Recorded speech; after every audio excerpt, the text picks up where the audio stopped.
Okay, following up with my intellectual journey, we have a little bit of a conversation going back and forth about whether or not Christ's tomb is a matter of history or if it's a matter of being inserted into the Gospels for the sake of theology. Just to summarize his argument, he believes it has been inserted into the Gospels as a matter of theology. Mark probably would, Mark being the first to write a written record of the life of Christ, probably inserted the idea of Christ being buried in Joseph of Arimathea's tomb for the sake of it looking like it satisfied Isaiah 53. And I jot back along with Buckle Harry. He said, "What about 1 Corinthians 15? It does mention the burial of Christ. This record predates the Gospel of Mark. This is probably a very ancient Christian profession that Paul received from Peter and James when he visited them first in Jerusalem after becoming a convert. I think that's mentioned in Galatians 2. And he had said, well, the word burial does not necessarily imply tomb burial, it just says burial. And I said, well, if that's the case, and they were saying he was buried in a mass grave, and that's what they were teaching, you'd have Mark overturning what they were teaching, and people would probably be looking at his gospel rather suspiciously and not accepting it. And DJ had said, I don't think they were really explicitly teaching that he was in a mass grave.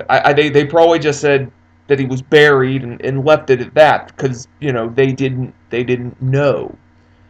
First and foremost, I guess the question I want to ask about that, if they didn't know how he was buried or what happened to his body, why do you think that was? Why would that phrase be inserted in that creed? Um, why would it say he was buried if they didn't know really what happened to him? And that, well, the big thing is that, he's not buried any longer. They included that in the creed. And I'd really like to scrutinize this idea. Okay, they just said he was buried, and they really weren't sure what happened, how he was buried, whatever. And this creed's originating in Jerusalem with the apostles, namely with Peter and James, and they're teaching this to new converts as they did with Paul. Do you think it's safe to say that at some point somebody didn't say to Peter, hey, where's Jesus? Where was Jesus buried? I would sure like to visit the spot that he rose from the dead. And Peter would then say, we don't know. None of us were there. None of us saw what happened to his body after it was taken down from the cross, and we just don't know. And they say, oh, okay, well, just curious. And then, just to fill you in a little on Peter, let me just take you through Peter's missionary journeys. It's believed that he wound up in Rome in the mid-40s. Some people say he stuck around there. I disagree, because it also says that I think in Theodoret's writings, that he ordained Ignatius of Antioch in Antioch. Now, Ignatius was born around the early 30s. It would have to be at least in his 20s somewhere to be ordained. So something tells me he left Rome in the 40s, made his way to Antioch at some point, and probably wound up in Rome later in his life.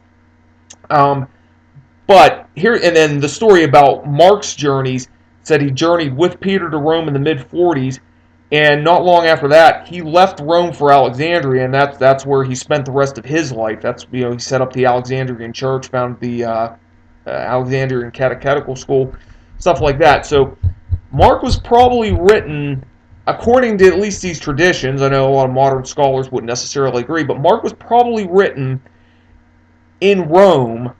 That's where everybody traces the Gospel of Mark to. It's a Roman Gospel in the mid 40s. So you'd have Peter at Rome, and he was doubtless teaching the new Christians at Rome that same creed. Think it's not safe to say that a Roman Christian didn't say to him, Peter, where was our Lord buried? I'd sure like to take a trip to Jerusalem sometime and visit the spot where his body laid and rose from the dead. And Peter said, I wish I could tell you.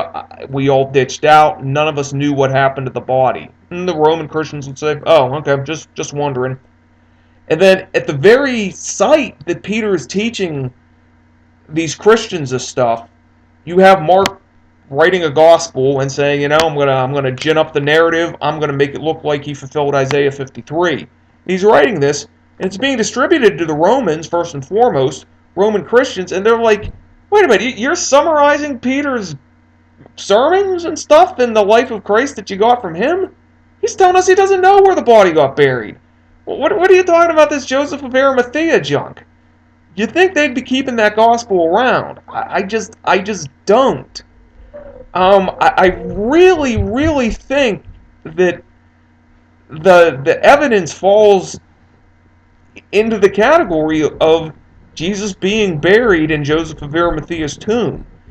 Now, the real question is, DJ, and you are obviously, as your username implies, on an intellectual journey. If he was in fact buried in Joseph of Arimathea's tomb, and that tomb was emptied out, I mean, what does that mean? Come on, I don't think the disciples stole the body. As Harry said, that would be an absurd conspiracy theory. Hey, let's steal his body and have everybody persecute the daylights out of us, and live a lie and spread a lie and die for a lie. I don't think that's it. Around the time of Tertullian in the early 200s, at the end of his work, De Spectaculis, chapter 30, he's talking about when Jesus returns, what he's going to be saying to people. And the very last thing he said is, "This is the man who was lying in the tomb, and the gardener had to move his body so the crowds of visitants would stop stepping on his patches of lettuce." I mean, that's a pretty pathetic excuse. Well, he wasn't there because the gardener was getting upset that people were stepping on his lettuce patches that were planted outside of Joseph's tomb, so he had to move the body. If the tomb's empty, you really got to stretch for reasons why the tomb is empty. So, my friend, I just want you to think about it all, mull it all over, and tell me what you think. Talk to you.